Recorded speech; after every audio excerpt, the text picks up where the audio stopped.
September 23. பரிசுத்தமுள்ள ஆவி. பரிசுத்தமுள்ள ஆவியின்படி தேவனுடைய சுதனென்று மரித்தோரிலிருந்து உயிர்த்தெழுந்ததினாலே பலமாய் ரூபிக்கப்பட்ட தேவகுமாரனாயிருக்கிறார். ரோமர் 1:5. மிகப்பெரிய சத்ருவாகிய மரணத்தின் வல்லமையை மேற்கொள்ளும்படி ஒருவருக்கு இருக்கக்கூடிய மிகப்பெரிய வல்லமை பரிசுத்தமே ஆகும். மேற்காணும் வேத பகுதியில் கர்த்தராகிய இயேசு பரிசுத்தமுள்ள ஆவியினாலேயே மரித்தோரிலிருந்து எழுப்பப்பட்டார் என்று நாம் காண்கிறோம். நம்முடைய ஆவி பரிசுத்தமாக்கப்பட்டு அது பரிசுத்தமுள்ள ஆவியாக மாற வேண்டும். வேறு வார்த்தைகளில் கூறின், நம்முடைய ஆவியானது நம்மை தீட்டுப்படுத்தக்கூடிய ஏதுக்களாகிய இச்சை, பெருமை, பகை, பொறாமை, கோபம் போன்றவற்றிலிருந்து விடுதலையாக்கப்பட வேண்டும்.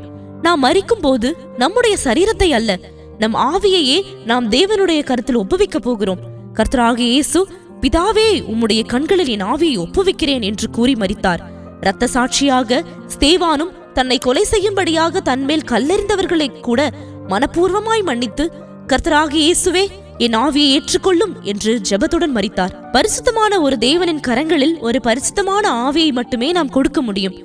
எனவே நாம் சங்கீதக்காரனுடன் சேர்ந்து, தேவனே, சுத்த இருதயத்தை என்னிலே சிருஷ்டியும், சரியான செம்மையான ஆவியை என் உள்ளத்திலே புதுப்பியும் என்று ஜெபிப்போமாக.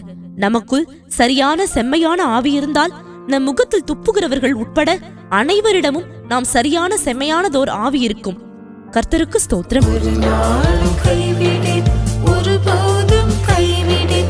ஒரு நிமிஷமும் கைவிடேன், உன்னை என்றும் நான் வழிகாட்டி நடத்துவேன், கடி மட்டும் நடத்துவேன், கரம் பிடித்து நடத்துவேன், உந்தன் தேவன் நான். தாய் மறந்தா